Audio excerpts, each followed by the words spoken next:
Hello everybody, welcome back. And for session 1.10, Life's a Beach, having fun with Adobe Photoshop. So for this session, we're going to dive into Adobe's flagship program called, of course, Photoshop. And Photoshop has evolved over the last 22 years to become an incredible program. You can do brochures in here, you can do posters, you can manipulate photos, you can do artwork, you can do 3D, you can even do video editing in it.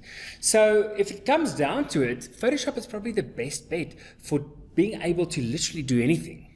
Now before we kick into the program, let's just see what Adobe has to say about their own software.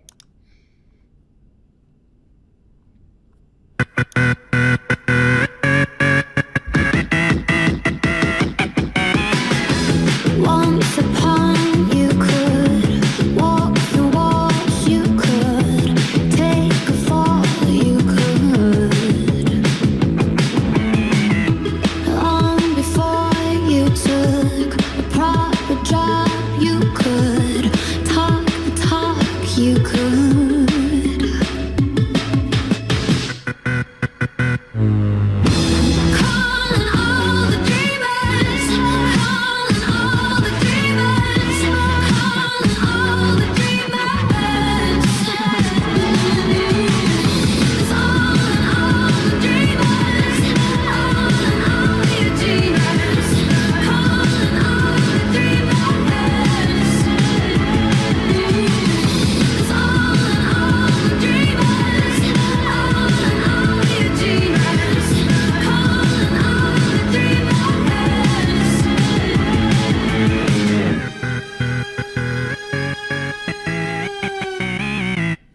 Beautiful. Right. So let's see if we can get you in the next hour and a half to create some amazing stuff inside of Photoshop. I'm going to start by just telling you again that if you don't know where to find the software, remember I did show you how to install the Creative Cloud panel. And if you didn't see that, just go back to the Creative Cloud session and you'll notice Photoshop is normally at the top, or just look for it inside of your apps. If you're going to use the trial version, it will say trial here. Otherwise, if you have your license already, it will say Photoshop over there and you can open the software. Now, before I explain the theory behind images for you, let me just go into Photoshop and I want all of you to click on Window Workspace and then reset Essentials, or click on Essentials if it's on a different mode. What this would do is change your environment to look exactly like mine. And that way you won't be looking for tools that I'm explaining that you, for some reason, can't see. I'm also going to click this little double arrow here at the top so that I can see all the tools inside of Photoshop. Okay, over on the right-hand side, I'm going to double-click on Color as well as Libraries so that my layer panel has more space to work with, because in Photoshop, remember, it's all about layers. Right, now let's just jump back in here. Sit back, I just want to explain something to you quick. I've done a search here for Cape Town inside of Google and I clicked on images and it returned a bunch of images for me.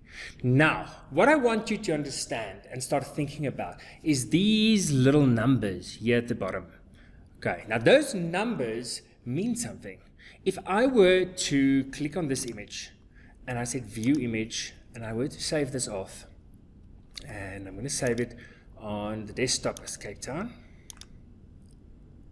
and I'm going to then open it inside of Photoshop. Now those dots is actual pixels, which means if I were to take a photo inside of Photoshop and zoom right up onto it, can you see those dots?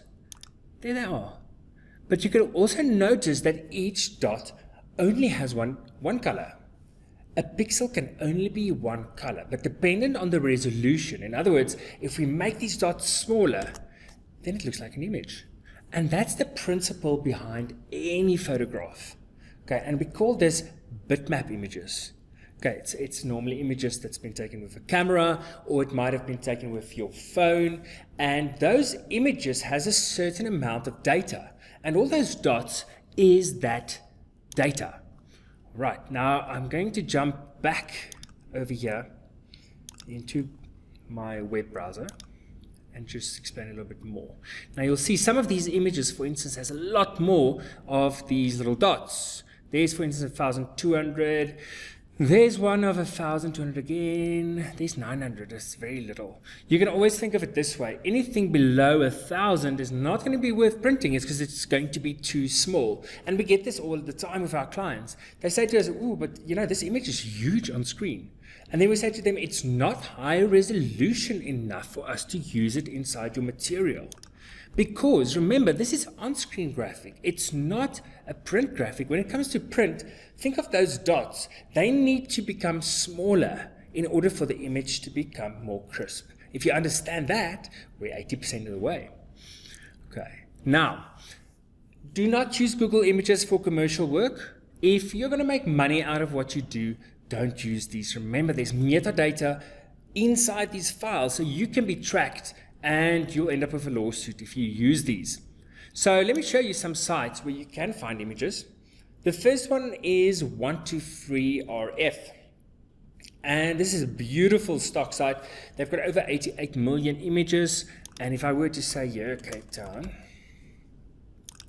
and I do a search, it returns some beautiful shots. Now, what I like about 123RF is when you actually click on an image, they give you the different sizes according to these dots that I'm talking about. Can you see there? There's all the dots. And then it tells you in centimeters how big you can use that file. And that really helps us because with time, we're going to train our eye to know 2,700 pixels means I can print it A5 cover size or landscape size. And if I go further up, here's even 51 centimeters, maybe an A1 poster. And the biggest one is normally usable for even a billboard. And this is a good tip for you guys. When you're going to do a design and you buy stock images, rather buy the biggest that you can. Because even if you're going to use this for a website in the beginning and you buy that small one, what if a year from now you decide you wanted to use that exact same image for a billboard? If you bought this one right from the beginning, you'd be set.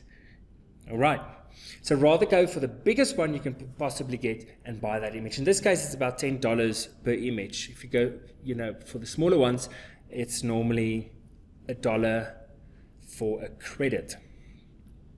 Okay. If you don't have any budget, if you're working with an NGO, or you're just doing something for yourself, you can use unsplash.com. Now let's see what they've got on Cape Town. And their stuff is also really beautiful. Sometimes you do have to credit the photographer, but I mean, that's fine. You get away with using some really, really incredible artwork and photos here. All right. Then there's, of course, Adobe's answer, which is stock.adobe.com. You'll remember in the Creative Cloud session, I told you all about this and how this license goes directly into your Creative Cloud. And when you buy an image, it goes off of your Creative Cloud plan. Okay, if you didn't see that, just look at or watch our Creative Cloud session again. Now, you can do a search here for images, even videos, even templates, and 3D. So under images, I would say again, let's look for something different. Let's look for a lion. Now, what I truly love about their solution is you get to find similar images. So let's say, for instance, look at these images here. Maybe there's one with a line in a field, so we want more of them. Then we use this find similar. And it will return more images with that same idea of a line in the field. It looks at the color, it looks at the schematics, and then returns more like that. This is quite nice. It almost looks like a sunset.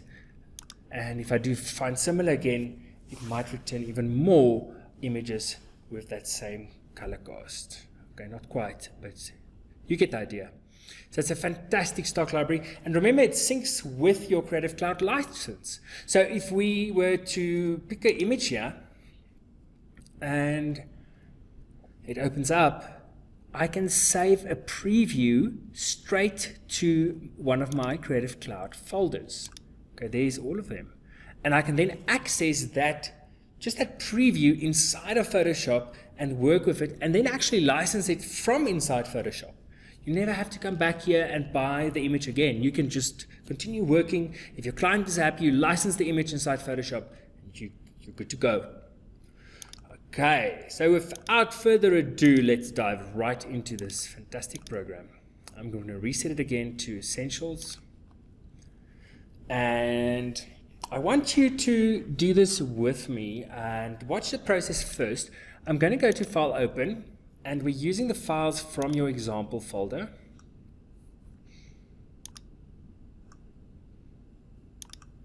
And the file I'm going to use is inside Life's a Beach, and we're going to open Cape Town Images and then Cape Town Clifton Beach. All right, so you always need to ask yourself, firstly, how big can I use this image? Because as you'll see now, we're firstly going to design a little postcard and then later a poster. And in that case, we might start with a whole new canvas. All right, but in the case of a photo that we're opening, you might want to ask yourself, but how big is this image? How big can I eventually print this image? Now, the first thing you always need to do with an image when you've downloaded it from somewhere is go to Image and go to Image Size. And it will show you here what the amount of those little dots are, or the pixels. It will also tell you the resolution of that image. So this image is 72 dpi, or dots per inch, which means there are 72 of those little dots by 72 of those little dots per inch. Always ask yourself the following question. If I make this image 300 dpi, in other words, a high resolution image, what would happen with those dots? Think of it logically. If I wanted a more crisp image, what would happen with them? They would become more crisp, wouldn't they? So if you change your resolution, and let's see what happens here. If I change this resolution to 300, watch what happens to the pixels. Yo. So they just quadrupled. I never, ever, ever want you to see you do that, because look at that. You just stretch that image out of proportion, and if you were to send this to print, it would be an absolute disaster. All right. So the golden rule is always resample must be off. And you can measure this in centimeters actually, because you know now if the resolution is going to go up, the image would obviously become smaller. So I'm going to bump this up to 300. Can you see? Now it's only 16 by 11 centimeters. And that's how we always judge whether a photo is big enough to use for a cover or for Insight or for DPS or whatever the case may be. Okay, I'm going to click OK. And there you go. Now you can continue working. Great. So always ask yourself that that's the most important principle inside of Photoshop. In Journey 2, we will start taking images into InDesign, where we will create brochures and magazine layouts and things. So in that case, we might want to change this image to a print version. Okay, now this is very important, and also something that I mentioned in your W2F session. This color mode for this photo is RGB. It's an on-screen graphic. Remember, anything that's going to display on a screen, on a TV, anywhere like that, will be RGB. It stands for red, green, and blue. Okay, so with the red, green, and blue strobe, you get to create any color. When it comes to CMYK, we're talking about actual paint, because once we print, and if you ever get a chance to go to a printing press, you'll see that a CMYK LIFO machine has 4 big towers. One for cyan, one for magenta, one for yellow, and one for black. So right at the end, when we're done with this design, if we're going to send it to print, we would want to change this to CMYK. But we never do it when we work inside Photoshop, because Photoshop works on light intensity. We need it to be in that RGB mode. Okay. Right, let me close this. Now we can have some fun first, and I want you to go to File Open, and inside your Life's a Beach folder, go into Fruit and Veggies and open up this pumpkin file. Right. Now, we're going to turn this little guy over here into a pumpkin face that will look like this. All right, and through this, I'm going to show you all the selection techniques. Take them one at a time, try them, because in Photoshop, it's all about selections. It's all about how you select items, how you move them, and how you transform them. Okay, so first things first, let's look at this pumpkin. What shall we bring through from the other files? Let's look at the other files in there. There's a banana, there's some strawberries and berries, and there's cabbage and chili, blah, blah, blah. We can actually open all of them. So I'm holding down Shift and I'm just selecting all of them, or you can click Control and deselect some of them. But I want all of these so that we can start building this face or pumpkin face.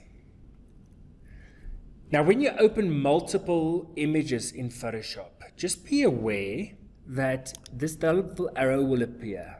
And over here, you can see all the files you currently have open. So you can switch between them. So if we want to select his smile, we're going to come to the pumpkin. And if we want to get maybe his nose, we're going to go to the chili file. But we're constantly jumping between these files. And where we're going to create this pumpkin face is on the pumpkin file right in the beginning.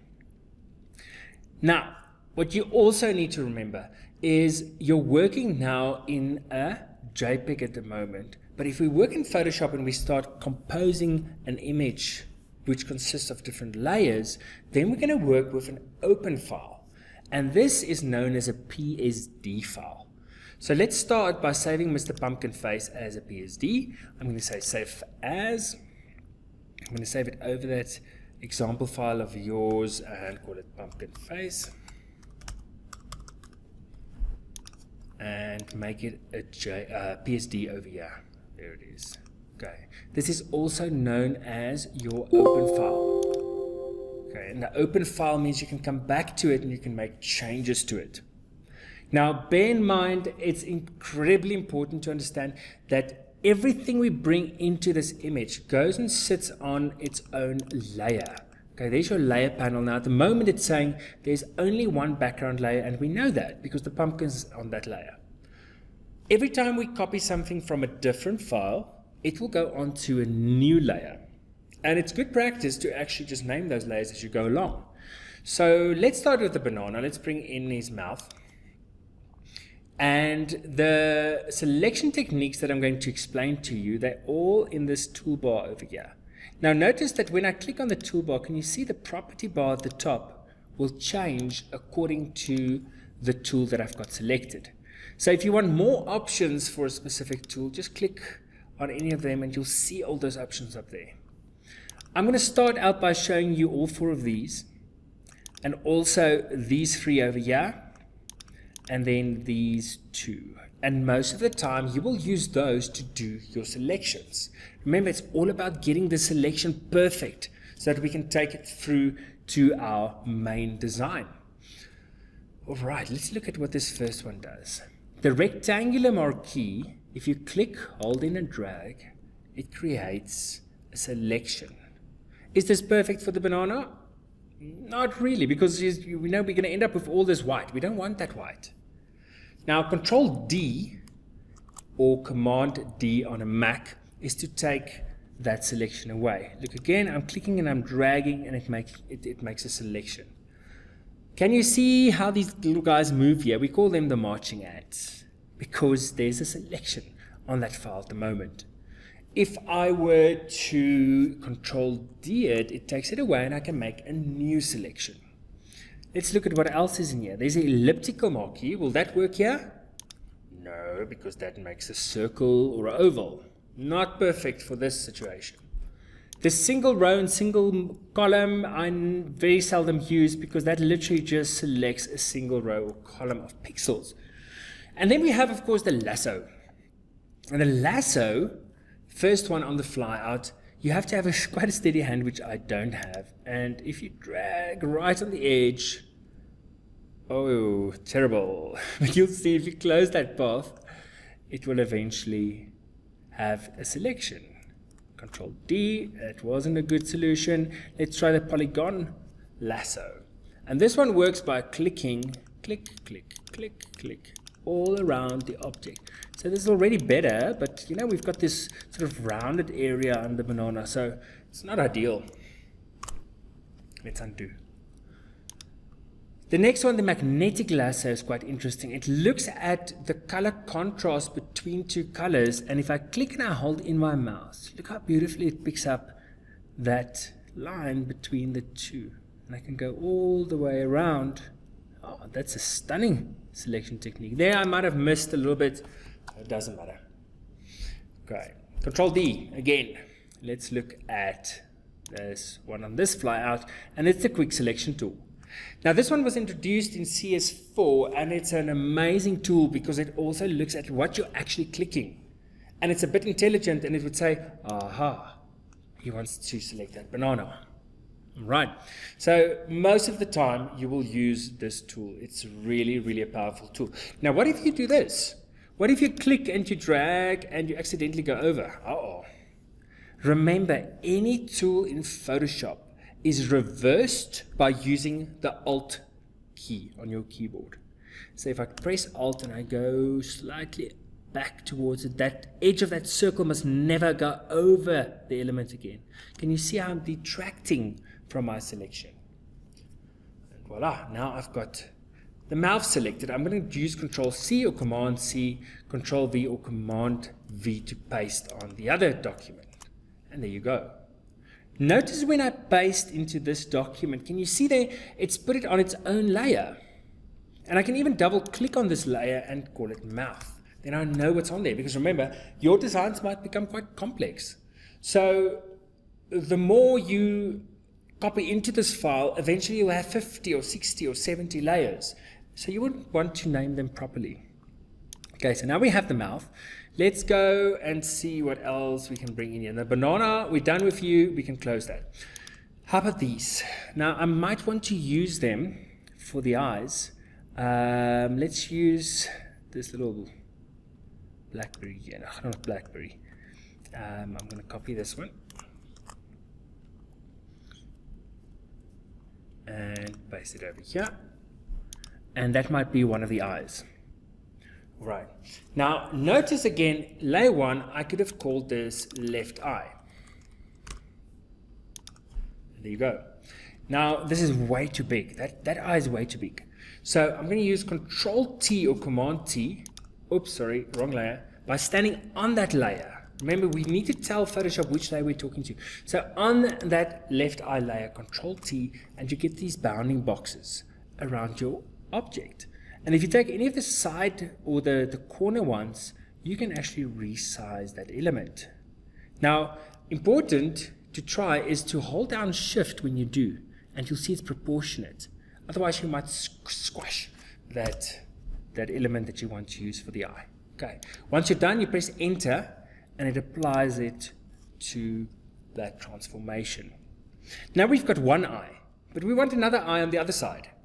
So if you click on this layer, you see this little page over here. I'm going to drag it onto that page, and it's duplicated it, but it's still on top of that. So I take my Move tool and I move it off to the right hand side, and now I've got two eyes for Mr. Pumpkin.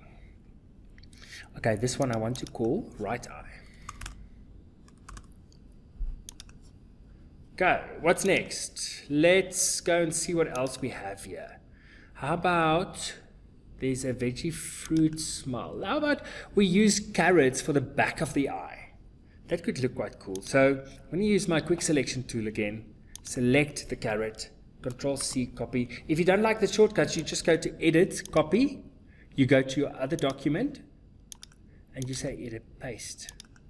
And there you'll see now you have the carrot. And we want to move this carrot behind that black eye, but we might want to just resize it first. Now, how do I get it behind that? Because remember, when I pasted this in here, it went above the last layer. So this layer hierarchy can be changed at any point in time. So if we were to take this top layer and we click, we hold it in and we drag it down behind the eyes, now we can see that it's changed order. So the layer right at the top is always the layer that you would see in the front. So I'm going to move this slightly like that. And then we're going to duplicate that one again. I'm going to stop naming them now. You're welcome to do the naming of them as you bring them in.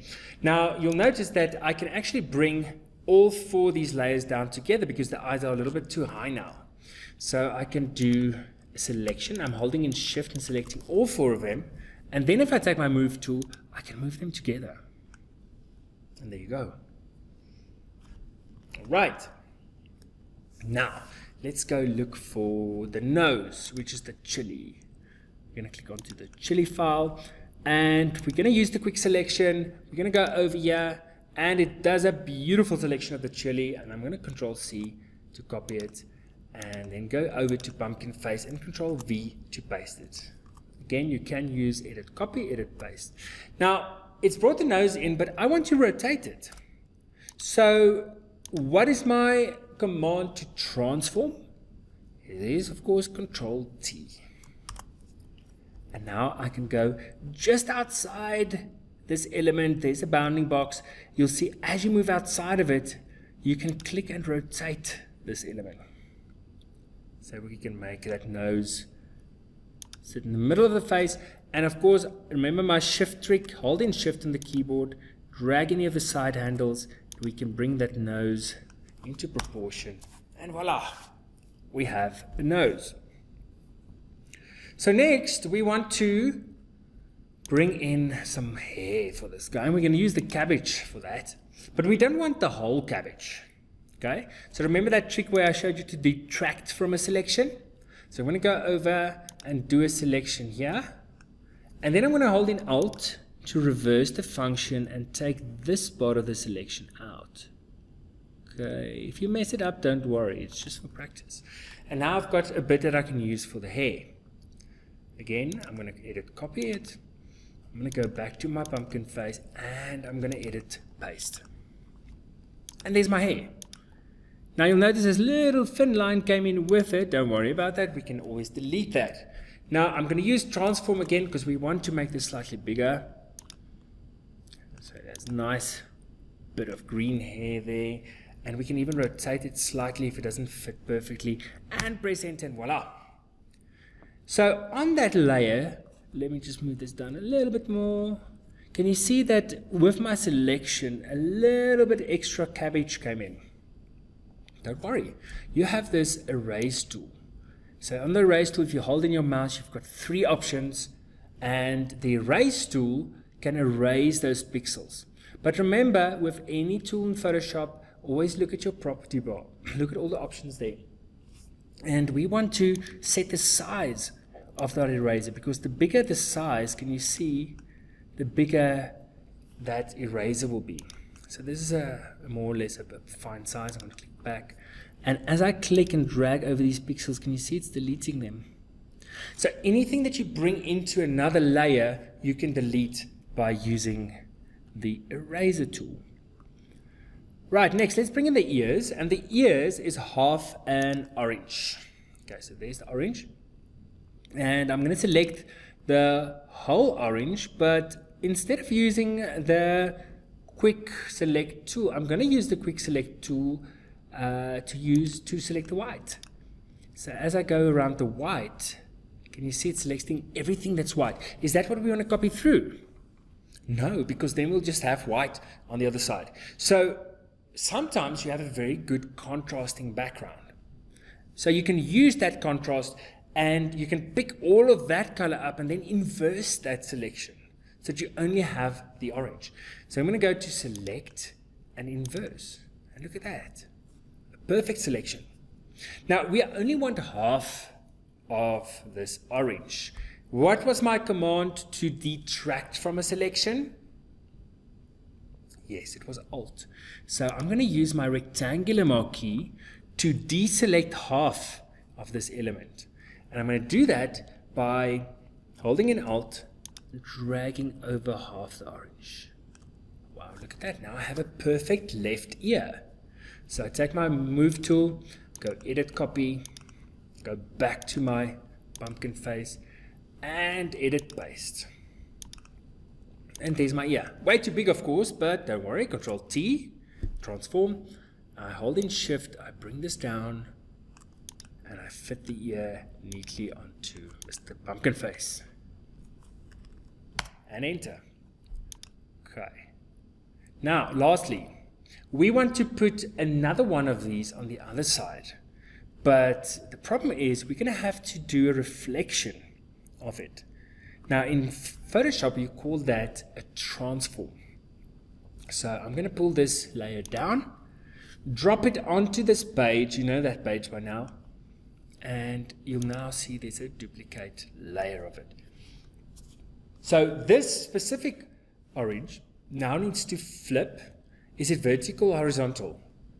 Yes, it's horizontal. So your transform commands is under edit, and then transform, and then flip horizontal. And there you have the other side of the ear. Okay. Now you can see the hair should actually go over the ear. So what do? We drag it up so that that one is in the front again. Alright, so did you have fun? Did you do the whole little pumpkin face there?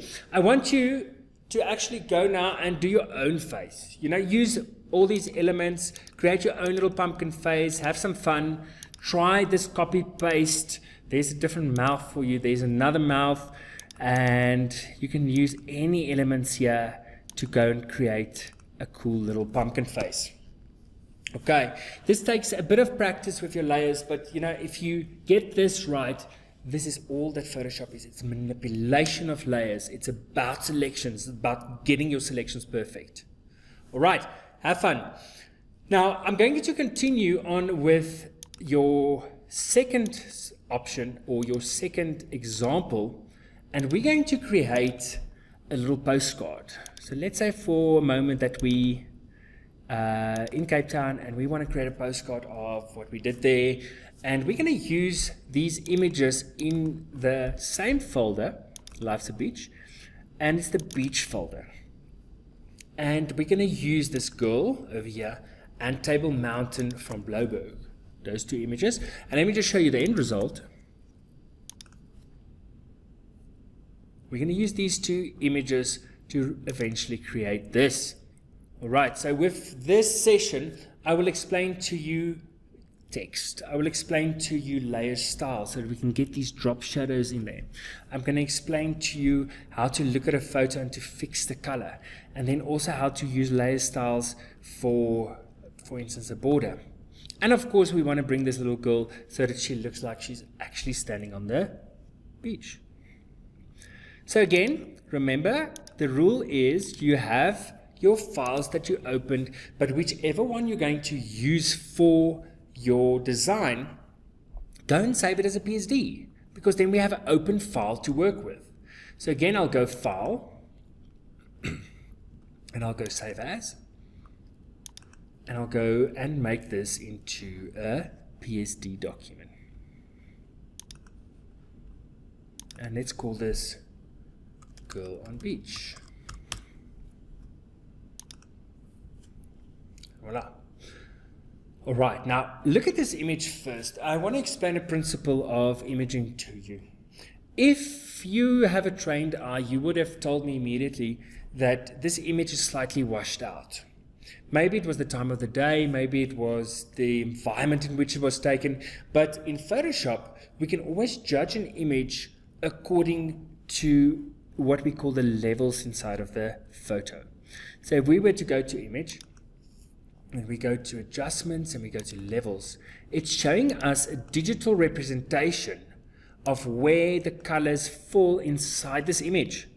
And the representation has dark tones, and that's the darker areas, or there, the sea inside of an image. And then you have the midtones, which is these browns over here, or the midtone blues, or then the white, which is of course your lightest areas in an image. As you pull these, you are changing the contrast in this image. So if I pull this black one up, can you see how the image gets darker? The contrast becomes better. Now, we always want to avoid flat lines inside this histogram. So if we have a flat line, we're going to pull this inwards so that we have a better contrast immediately. I have seen some designers that do the following as well, because Photoshop gives you these little eyedroppers in order to fix your photos. And what you do with them is you would take the first one and click on a darkest point in your photo. So it might be here. And then I'll take a midtone, and a midtone might be the sand over here. And then a light tone will of course be the lightest part, or there by the sea, the waves. And can you see how the contrast in this image has changed now? So it's a quick way of really getting your contrast to pop and for that image to be nice and usable. Now, how would we select this girl? Which technique did you see that I used with Mr. Pumpkin Face that would work quite well here? If you're judging a photo according to your selection, zoom in, people. Zoom in so that you can see what you're doing. And you do that with this magnifying glass. And as you zoom in, when you get close to the image, you can hold down spacebar and drag around this image. Okay, and that way you can see more or less of the image, and you can really judge where my selection is perfect or where it needs fixing. Control 0 would zoom back to show you the full image. So what could we do here? How about that trick I showed you with the magic wand, or I used actually the quick selection tool, but the magic wand is a tool that picks everything off as a specific color. So if I were to click here on the white, can you see how it picks up all the white? But it also goes and picks up a bit too much, so it cuts a bit of the face out. So Control D, the tolerance, the higher the tolerance, the more of a color it picks up. So if I make this maybe 8, click again, can you see much better? That selection is now much better. There might be parts that's gone over, don't worry. Now, we've only selected the white. How do we select the inverse of that? That's right, we go to select and we click on inverse. Now, is the selection perfect? Let's go a little bit closer. Yeah, it's not bad. It made a mess here of the football. So there is a trick that we can use to really perfect our selection. And that is this quick mask mode. If we click quick mask mode, everything that's not selected becomes red. And this is really good for you in order to make little subtle changes. Like for instance, this should not be red because it's part of our selection. So then we take our eraser and we delete that red. Okay, we can make a hard edge with this eraser so that we can delete it. Oops. Oh, wait, I messed that up. Let me go one step back. And just for the sake of knowing this as well, remember, Control Z is to go back one step. But if you want to go back further, more steps, this is called your history. And it sort of keeps track of all the steps that you've taken on your file. So you can click back to before you made a certain mistake. All right. Now, let me just erase this again. And I see I used the wrong dial there. This is for the hardness of your brush or your eraser, and now can you see I'm deleting that perfectly. You can go around the selection, there's little mistakes, you can still fix that slightly, and when you click back out of quick mask, you'll now see your selection is very close to perfect. Alright, now another trick, once you have that selection, you can test whether the selection is really perfect by going to select and clicking on this select and mask, and it opens this panel where you can do further refinements of your selection. Can you see there's still a bit of a cost from the actual white on this shirt? So now you can start fixing those little bits. You can do edge detection and bring this up. Can you see it's already better? You can do smart radius. You can smooth out your selection. Oh, that's made it worse. You can feather it out. We don't want to do that too much. It'll mess it up completely. We can use contrast. That works quite well. And then you can use shift edge. Further up will bring more in, but further down will bring it beautifully in, and now we've gotten rid of that white line. Okay, once we're finished, we can still go around and see, is everything perfect now? Yeah, not bad at all. Click OK, and there's our selection. Control 0 to zoom back to see my selection. How do I copy it through? Edit copy. go to girl on beach and edit, paste. And there she is. Now she's on the beach and I can move her anywhere. I can resize her if I wanted to. I don't want to make it too big. And remember, the golden rules, don't ever make something bigger because then you're stretching those dots. You're stretching those pixels. All right. So there she is. If she was really running on this beach, what would happen with the sand down here? That's right, it would move. There would be some dust. And we're going to do that by creating an additional layer, an empty layer, this button.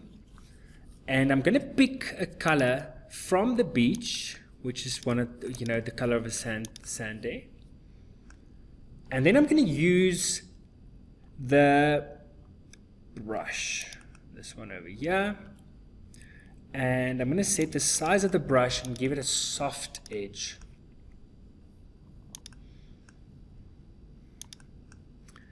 Okay, and what we're going to do is paint some dust underneath her feet.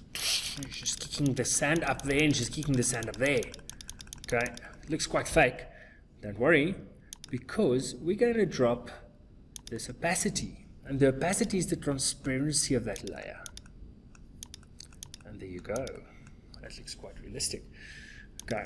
Now, obviously, to really get this to pop and look like it was actually a photo that was taken, we would spend a lot more time on the levels of the girl and of the photo and bring it together. She might also become a little bit smaller if she's really on that beach and so on. Okay. I will leave it to you to create your own little visual there and maybe get an image where you can cut yourself out and put yourself here on Bluebird Beach. Now, next, we want to bring in a little border. How can we do that? Now, over here, you'll notice is your vector tool. And if we click and hold it in, we get all of these different shapes that we can put onto our canvas. I'm going to take the rectangle. I'm going to make sure that my color is white. And up here in the property bar, I want to make sure that it's got no fill color, which is that one. So I'm only going to give it a stroke. And I'm going to drag this in. And there you go. Okay. Once it pops in, I can still give it a thicker stroke. I can give it a line type if I want dashed lines or whatever the case may be. I can make it thicker or thinner. I'm just going to leave it like that. Okay, cute. Next, we want to bring text in here and say, my Cape Town holiday. Now, two things about text. Firstly, if you click your text tool, you can either click with your text tool onto the page, but look what happens. That little box from earlier becomes the text box. We don't want that. So for the time being, while we create this text, let's just make that border invisible. See that little button next to your layers? That's to make it invisible. Okay, it's not gone, it's just for the time being not in our way. Now, I'm going to take my text tool, click, and the text cursor appears. And I'm going to write there, my Cape Town holiday. And I can take the move tool and move it back into my page. If I go back to my text tool, I can drag over that text to select it. And over at the top, I can set the size of the text. Oh, that's way too big. Let's start with that. And here's a nice trick for you. If I've got the text selected, I can click in this text box and I can scroll through the different fonts to see them in my actual design.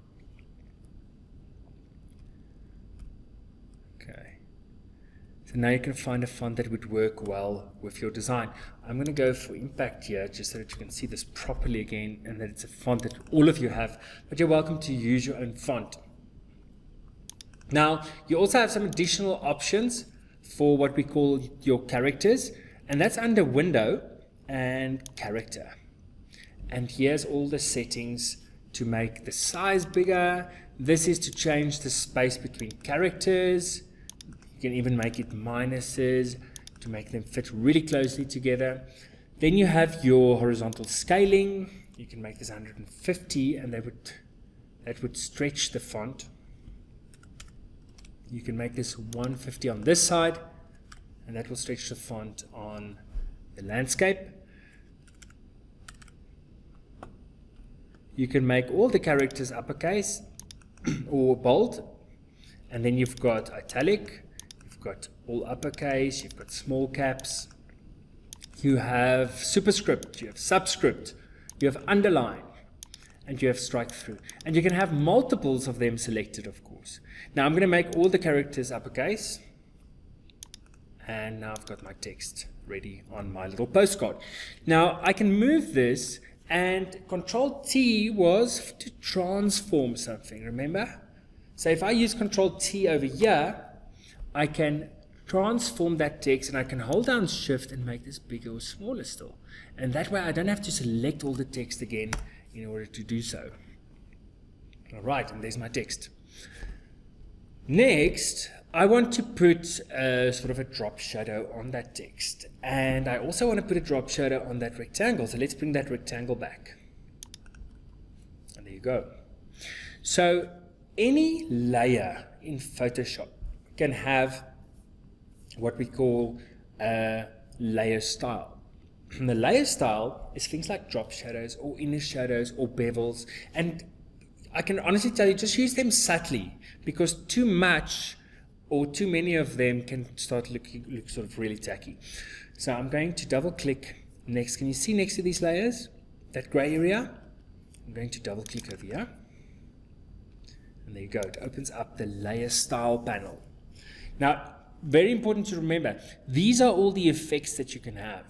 But you need to move so that you can see what's happening to that text. And I'm going to click on drop shadow, but if I click the tick box, it gives it a drop shadow, but it doesn't give my settings over here for the drop shadow.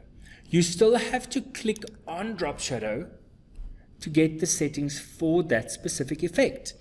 Now you'll see I can, for instance, move the distance, which will make it fall further from the shape or from the word. I can change the size, which will make it appear more blurred. I can even change these contours to get some really interesting effects on that drop shadow.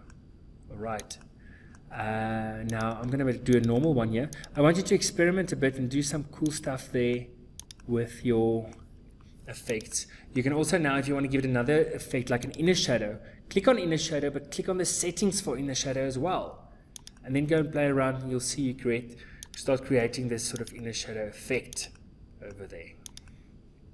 And once you click OK, it applies it to that layer. Okay, and then of course on the rectangle one, I would like to do that as well. And maybe just give it a drop shadow. Make it look slightly more interesting. And there you can see there's my drop shadow. Maybe let it fall further from the object. Voila. Okay. Now, I want you to play around with your postcard. You can maybe bring in other elements, copy your brothers, your sisters, your mom, your dad, grandma, put her on the beach as well. Have some fun here and see just how realistic can you make this or get this to look.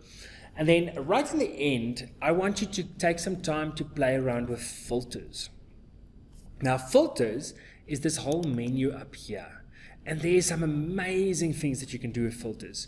And the way I want you to go and experiment with it is by doing it on the background layer. So we're taking the layer with the beach again, and then going to filter and then filter gallery. And it will open this panel where you get all of the different filter effects.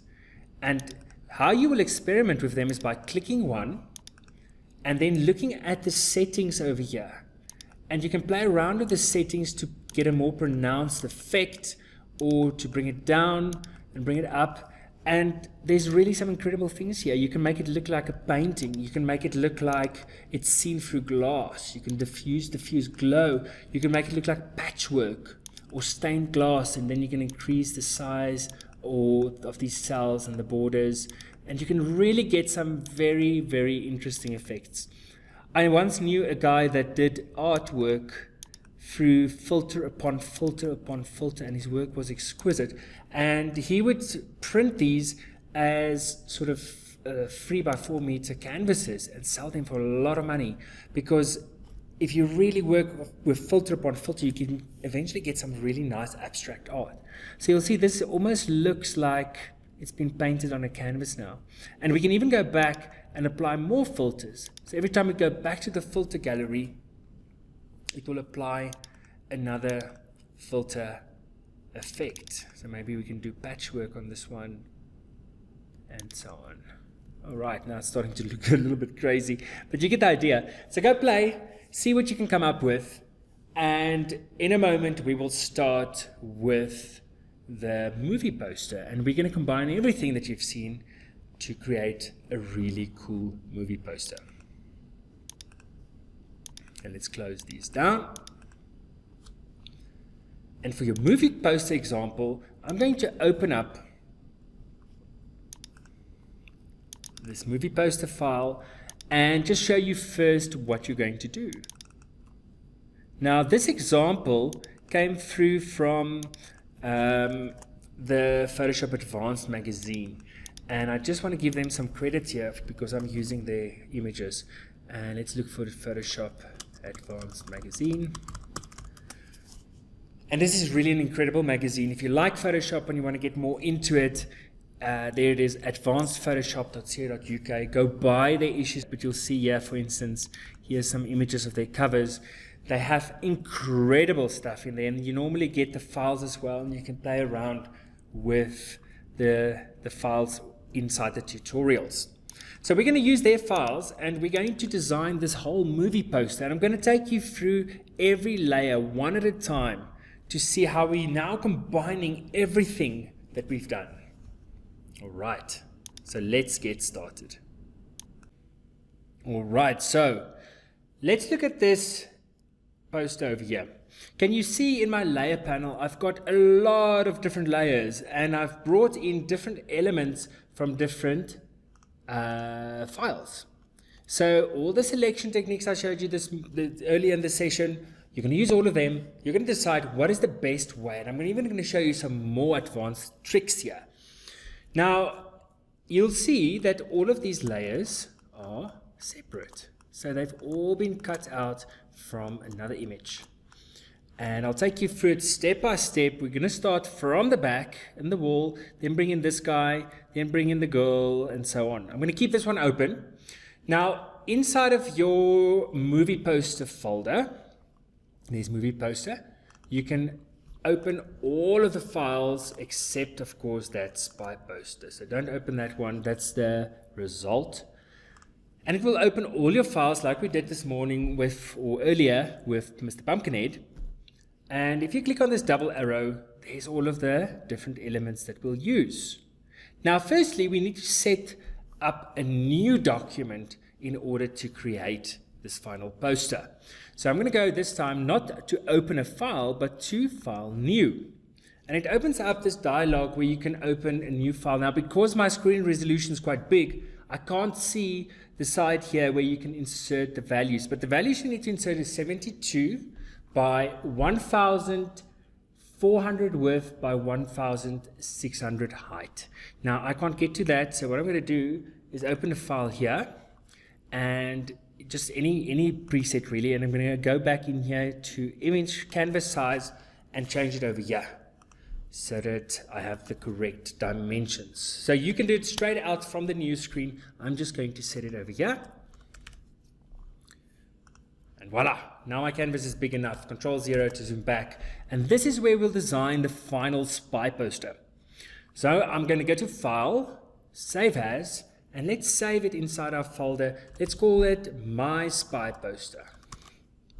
And it's a PSD file because remember, we want to keep the open file in case we ever want to make changes to our poster. Let's start from the very back, which is the wall. So you might go over here and choose wall, or it might be open there at the top. How can I select the whole wall? What selection technique did I show you earlier that you can use here? Rectangular marquee, of course. So I click and I drag around the whole image. Can you see the whole wall is selected? Good. I'm going to Control C or edit copy, and then go to my spy poster and edit paste. Voila, now I've got the wall. The wall must cover the full background. Now I know I said to you, do not ever make a layer bigger, but this time I will excuse you. You can actually make this bigger, so Control T. There's a lot of detail on the background, and it's really just a background, so we can get away with actually stretching this. And there we go, we've got the background. Now in the final poster, you'll notice that this background actually is a little bit greenish, bluish, turquoise. How can I do that? Can you see it's on its own layer? So for color changes, we would go to Image, Adjustments, UE and Saturation. And we would pull this little lever. The color it shows there is not the color it will be. It will be the mixture of the two colors. So as you pull this, you'll see you can change the wall color. And all the way towards the right, we get turquoise-ish, greenish. Let's take that color there. You can even enhance the saturation, make it lighter or darker. Now remember, you can do this even to a selection. So if you've got a nice photo where you've got blue eyes, maybe go and try and turn it into red eyes. It's all about selection and it's all about effects. All right, so now we have the wall. Let's look at what's next. We need that guy with the big head there at the top. So let's take guy head. How can we cut him out? Let's look at how he's supposed to look. Can you see there? He's cut out and he's erased here with a soft edge. And he also has a bit of an effect on him, doesn't he? So he's got a filter there on him. So if I go back over here to guy head, I can use maybe the polygon, but it's going to be difficult. The lasso will also be difficult. There's a lot of contrast between these two colors. How about we try the magnetic lasso? And I'm going to click and hold in my mouse as I move around the shape of his head. And that's not bad. And then over here, I'm going to go around the outside edge to pick up all that black. When I get to the end of my path, to close the path, I press enter. Okay, otherwise it will just keep going and it will make a mess. Can you see I made a little mistake there by the ear? No problem. Remember I showed you how to fix that. So I'll zoom in and I'll use quick mask. And remember where it's red, it's not part it's not part of the selection. So we want you to erase that red. So I'll take my eraser again, make it a smaller eraser, and just erase that bit so that I can get that part of the ear in as well. Can come down here. Can you see this bit where I went over slightly? How do I fix that? Because if I erase that, I actually make it worse. I don't want to do that. Then you actually paint, but you paint with black. You see how I can pick up black here? And by painting black, you're actually going to be painting some of that red back. Oh, I used the wrong one again. Wait. Let's make the hardness over there and make it a little bit smaller. And now when I paint, can you see I'm bringing that red back all the way close to the ear? If I need to go with my size a little bit smaller to really get in there, don't worry, you can get all the way in there. And if you spend some time really on these selections, you can really get them perfect. And when you're done with quick mask mode, you're going to click back. And look, now he's perfectly selected. Edit copy. Go back to the spy poster that you're creating, and we're going to use edit paste. And there you go. Now we can move him into place. He's slightly off the page. And remember that erase effect on the side. I'm going to use my eraser now that it's on the new canvas and make it a soft eraser. Give it a soft edge. Let's make it a little bit bigger. And now I can delete that area there. Okay, so whatever area I'm not using, I can delete. I can even make that a lot bigger and get a more soft erase effect there. But don't worry, we're going to have a lot of elements in front of him, so it doesn't really matter what you do there. Okay, let's look at what's next. Over here, if I zoom back, we need to bring this girl in put her in front of the face. So let's go look, where is she? Girl full, I think that's her, yes. Can you see she's actually swapped around over here? Remember what we did with the orange earlier? So let's select her first. It's a tricky one because she's on gray. How can we select her? Remember my trick with the magic wand where we selected all of a color and then inversed it? Let's try it here. I'm going to set this tolerance higher because remember, the higher the tolerance, the more of a color it can pick up. And there's different shades of gray here. And I'm going to click, see how it picks up most of the gray? I'm going to keep holding in shift and select more of the gray until it's really perfect. Look at that. Really good. How about this part between her arms? I'm still holding in shift. Oh, that went a bit too far. How can I fix that? No problem. Quick mask mode. Let's zoom in. What was the rule? Uh-oh. Everything red is not part of the selection, so I haven't inversed this. Let's go back. How do I inverse the selection to select just her? That's right. Select inverse. Now she's selected, but there's a bit of a mistake there. Let's zoom back in. I'm going to use my quick mask, and I need to delete the red there. Let's make it a hard edge again. I'll delete that bit. Oh, I went slightly over. Don't worry, not too bad. I can fix that by using the paintbrush again and painting back that red. Okay, if you want, you can hold down spacebar, you can go around her and fix the rest. I'm just going to use it like that. And click back and edit copy. And edit paste. And there she is. How can I flip her around? That's right, edit, transform, and flip horizontal. And there you go. Okay, so we've got 2 layers done. Let's go look again in the spy poster. What's next? There seems to be some smoke there. Okay, there's big smoke there. How can we do that? Let's see what we have here. We have the clouds, we have bullets, we have guy head, we have girl face, we have guy with gun, we have the spy. So from all of these, the base for smoke would probably be the cloud. Because remember, clouds, if we stretch them and we make them see-through, they're going to look like smoke. So what selection can I use here? How about the lasso tool? And then we try, remember when you click and hold, you have to have a steady hand here, but I'm just going to take the white areas inside this cloud. And there you go. All right, so now we've got the cloud selected. I don't want the cloud to be all that pronounced on its edges because it won't look like smoke. So what can I do? I can feather it out, can't I? So if I go to select, and remember this thing I showed you earlier, select and mask, then I can feather out the edges.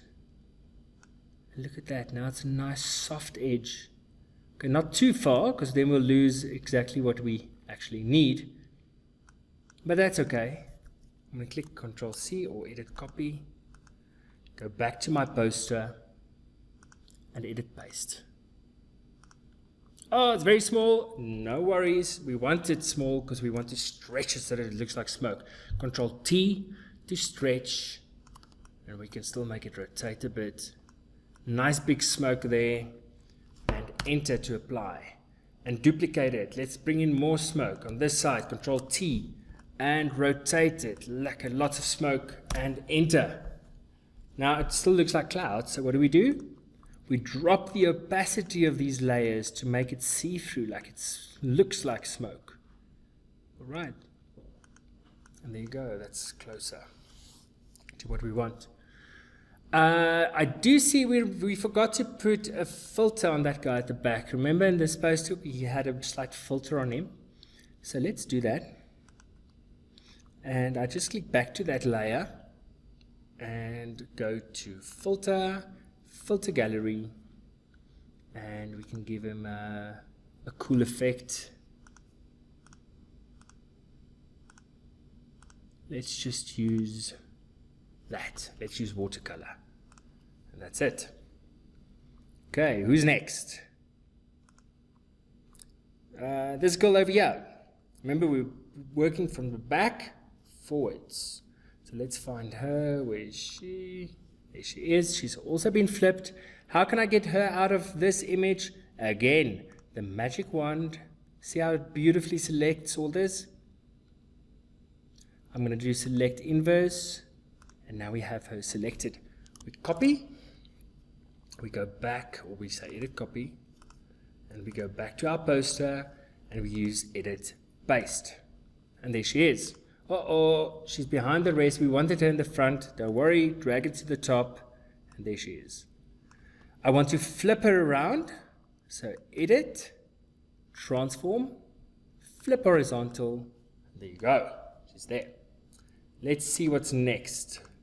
Okay, we've got that. Next, it looks like this guy, but maybe we bring him in the end. Let's bring in the spy. So I'll find the spy. How can we cut him out? He's slightly more tricky, so we'll take the magic wand again, but it will go over slightly here on his sleeve, or we can just drop the tolerance to about 25. That's better. We might still have to fix it down here. So again, select inverse, and to fix that bit over there, let's zoom in over here. And we're going to use the quick mask mode. We want to delete the red, so we take the eraser and we bring the sleeve back. Okay, the rest is pretty good. And I'm going to use my quick mask, and now we can copy him. Edit, copy, and edit, paste. There we go. We've got the spy in the front. Let's bring in the last two characters over here, and it's the guys with the gun. This one first. Where was he? He was down here, but he was flipped the other way, and he was behind the spy. So let's get him in. How can you do it again? You've got a lot of contrast, you've got a lot of white. Select the white, holding shift, select the other side. So you've got both of them, and then select inverse. There you go, perfect selection. Okay, edit copy. Go back to the spy poster, edit, paste. And we're going to flip him, edit, transform, and flip horizontal. Nice. Okay, he had to be behind the spy, so we just move him there. There we go. Last one. If we look at our poster again, this guy needs to be in the front. So where is he?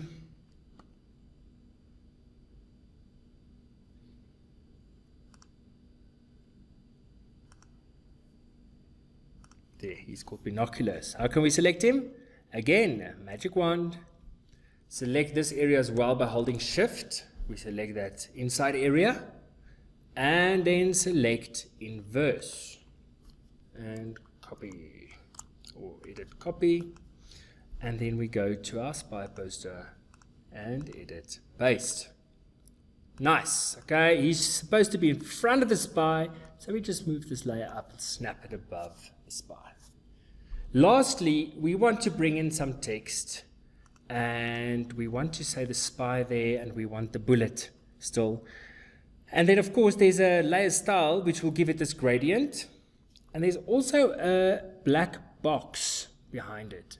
How did they do that? With the rectangle tool, of course. So let's do all of that in one go. Let's go back here.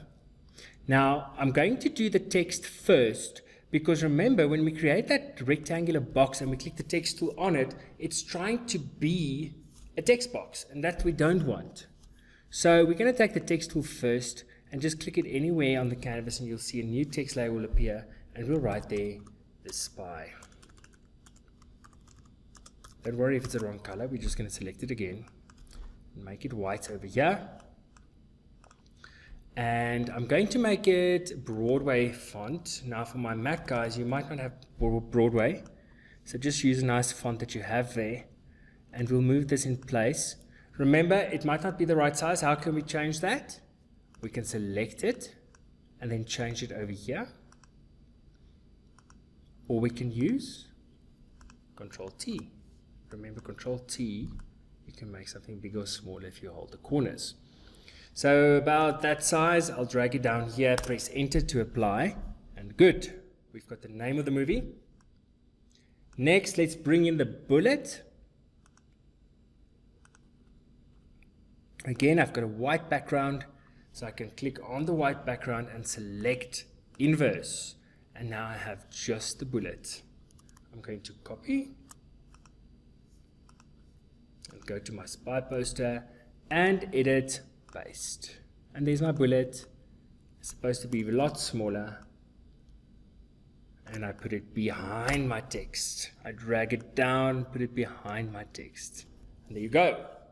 And the very last little thing, I take my rectangle tool, I make sure the full color is black. And I click and drag. I can make it up here because then I can drag it down. Okay, I don't want a stroke, just a black box. That's it. Take the move tool, move it down to where the text is supposed to be, and move it behind the bullet. And voila, your very first poster. Not bad, eh? It took about 15 minutes and we're done.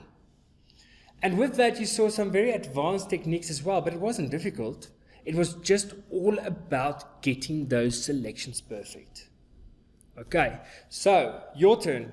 I want you to go and create an incredible poster of your family or your friends or whatever topic you've got, and then come back to our site, submit your work. You know where the submit button is. Put it on Behance, so you can Behance, so that you can start bragging with your work and so that you can start building that portfolio. Because remember, we want to show the world your talent. Otherwise, there's no point to any of this. Just remember as well, if you now wanted to send this to print, there is one thing you need to do. This is saved as a PSD file at the moment. Now remember, for printing, you either want to make it a JPEG or a PDF. How do you do that? You go to File menu, and you can click on Export, and you can export as. And down in this box, you'll notice you can say, I want this as a JPEG, and I want the quality to be 100%. Now again, this window doesn't quite fit here because of the resolution, so just go through all these steps and then save it out. That JPEG you can then take to any print shop in order to print that. Another way would be, and maybe a safer way, would be to do a PDF. And that we do by, again, going to File, and we say Export, and this time we'll say Export As, and on the same dialog box right at the bottom here, sorry, again, I can't show you here, but you'll see right at the bottom of this box, just change your file type to PDF, and it will save it out as a PDF file that you can then take to a place or a shop to be printed. All right, I hope you enjoyed this session. It was really cool to finally introduce you to Photoshop. And after this session, we're going to jump into some more examples for you, but maybe using GIMP. And then, of course, in 1.12, we're going to show you how to start building web stories. Okay, we'll see you again soon.